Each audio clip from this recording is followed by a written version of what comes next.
آسان حفظ بائی بنت ہوا۔ السلام علیکم ورحمۃ اللہ وبرکاتہ۔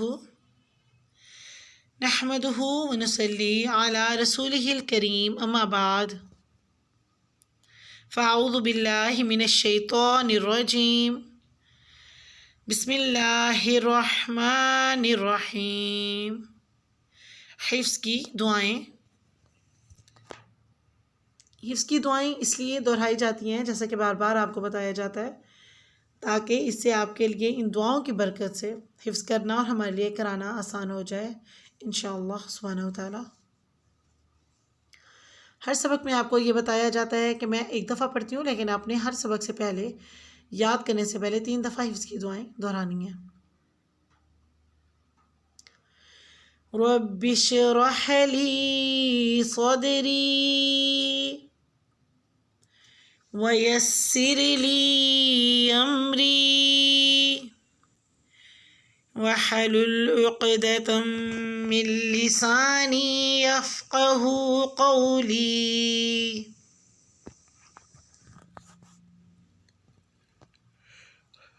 رب زدنی علما اللہم فقہنی فی الدین اللہم انی اسألک علما نافعا ورزقا طیبا وعملا متقبلا۔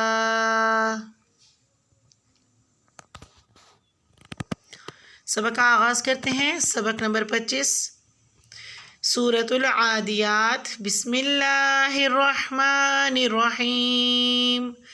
وَإِنَّهُ عَلَى ذَلِكَ لَشَهِيدٌ وَإِنَّهُ عَلَى ذَلِكَ لَشَهِيدٌ وَإِنَّهُ عَلَى ذَلِكَ لَشَهِيدٌ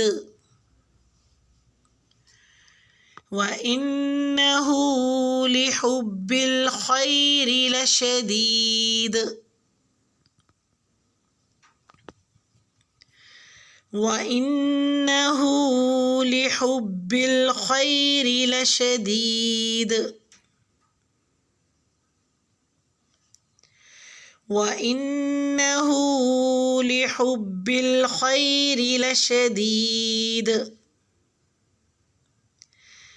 أَفَلَا يَعْلَمُ إِذَا بُعْثِرَ مَا فِي الْقُبُورِ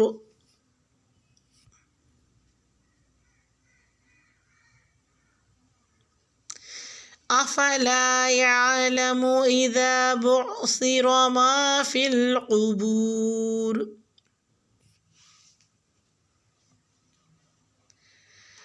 أَفَلَا يَعْلَمُ إِذَا بُعْثِرَ مَا فِي الْقُبُورِ وَحُصِّلَ مَا فِي الصُّدُورِ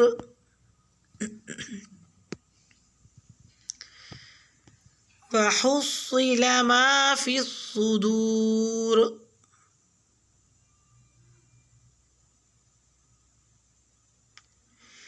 وَحُصِّلَ مَا فِي الصُّدُورِ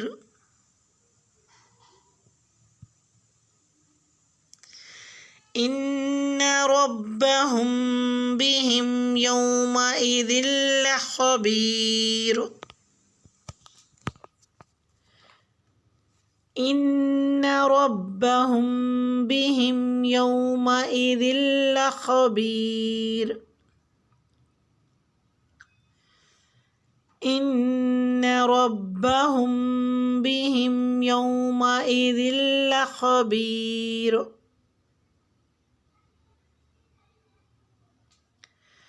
آیات کی وضاحت۔ ہر سبق میں آیات کی وضاحت اس لیے کی جاتی ہے کہ حفظ کرنا ہی کافی نہیں ہوتا، حفظ کے ساتھ ساتھ آپ کو آپ کی تلاوت، تلفظ، مخارج سب ٹھیک کرنے ہوتے ہیں، کیونکہ پھر آپ نے اس کو زبانی پڑھنا ہے، تو آپ کا تلفظ کا صحیح ہونا بہت ضروری ہے انشاءاللہ۔ آیت نمبر 7 میں واو پہ ہونٹوں کو گول رکھیں، انا کا نون مشدد ہے، غنہ ہوگا، ہا الٹا پیش ہو کے ساتھ ہے، اس کی حرکت لمبی ہوگی۔ علی ذالک میں اپنے عین کا مخرج اور ذال کا مخرج صحیح ادا کرنا ہے۔ لشہید دال ساکنہ پہ قلقلہ ہوگا۔ آیت نمبر 8 میں واو پہ ہونٹوں کو گول رکھیں، انا کا نون مشدد ہے، ہا الٹا پیش ہو، اس کے حرکہ کو لمبا کھینچیں۔ وَإِنَّهُ لِحُبِّ میں اپنے ہا کا مخرج صحیح ادا کرنا ہے اور خا کا بھی۔ لشدید میں اپنے دال ساکنہ پہ قلقلہ کرنا ہے۔ آیت نمبر 9 میں افلا یعلم میں اپنے عین کا مخرج، اذا میں ذال کا مخرج نرمی سے، بعصرہ میں پھر اپنے عین کا مخرج صحیح ادا کرنا ہے۔ را پہ زبر ہے، را کو پر پڑھا جائے گا۔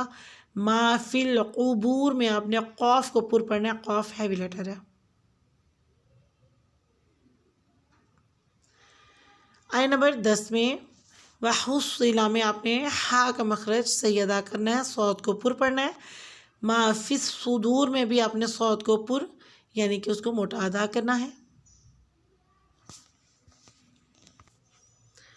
اسی طرح آیت نمبر 11 میں انا کا نون مشدد ہے، غنہ ہوگا، ربہم بہم میں را کو پر ادا کریں۔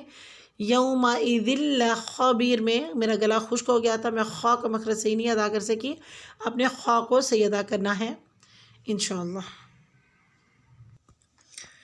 امید کرتی ہوں کہ جس طرح میری کوشش تھی میں سمجھانے کی، اس میں کامیابی اللہ تعالیٰ مجھے عطا فرمائے۔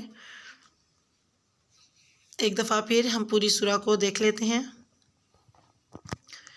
بسم اللہ الرحمن الرحیم والعادیات ضبحا فالموریات قدحا فالمغیرات صبحا فأثرن به نقعا فوسطن به جمعا إن الإنسان لربه لكنود وإنه على ذلك لشهيد وإنه لحب الخير لشديد أفلا يعلم إذا بعثر ما في القبور وحصل ما في الصدور إن ربهم بهم يومئذ لخبير۔ اللہ سبحانہ و تعالیٰ ہم سب کے لیے حفظ کرنا اور کرانا آسان بنا دے۔ اللہ سبحانہ و تعالیٰ ہم سب کی مشکلات پریشانیوں کو دور فرمائے۔ اللہ تعالیٰ ہم سب کو ہمارے والدین کے لیے صدقہ جاریہ بنائے، آمین ثم آمین۔ السلام علیکم ورحمۃ اللہ وبرکاتہ۔